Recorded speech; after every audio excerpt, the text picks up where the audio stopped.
first day of testimony wrapped up in the trial of 65-year-old Jeffrey Crum, the man accused of kidnapping, sexually assaulting, and killing 12-year-old Jennifer Odom in 1993.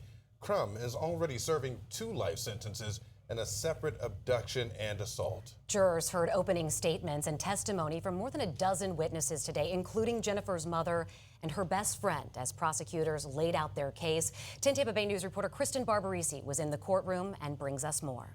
In court Tuesday, jurors saw a picture of the few things still on 12-year-old Jennifer Odom when her body was found: a bracelet, 1 sock, and half a best friend necklace. The other half belonged to Michelle's sample. One person wears half of the best friend charm, the other wears the other. And you had the other half of that?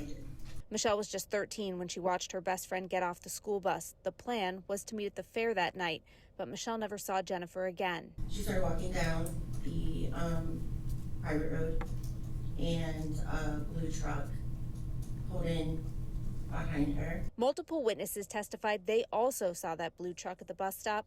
Prosecutors say the description matches a truck Jeffrey Crum owned back then. Jennifer's mother, Renee Converse, told jurors about their routine. Each morning, she would pull out behind Jennifer's school bus and head to work.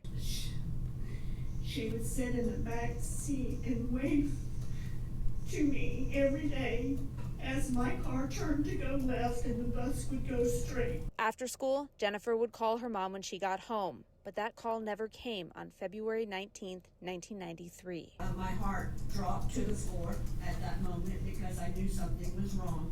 6 days later, Jennifer's body was found along a remote road by Margaret Whitman and her husband. He's driving and stops abruptly and kind of lurched forward. I looked at him and his eyes looked like fried eggs. And I followed his gaze to where he was looking in front of our vehicle, and she was laying there in the road. How was she dressed? She was not dressed. Okay. The defense only cross-examined a few witnesses and told jurors that Crum's conviction in another attack doesn't necessarily make him guilty in this one. And that's basically what they're asking you to do. Because Mr. Crum has been found guilty and convicted, he must have done it. That was 10 Tampa Bay's Kristen Barbarisi reporting right there. The prosecution will resume their case tomorrow. They have 7 witnesses and expect to rest tomorrow afternoon. The judge, by the way, is aiming for closing arguments Thursday. If Crum is convicted, the case will immediately move to the penalty phase. That is where the jury will decide whether to recommend the death penalty.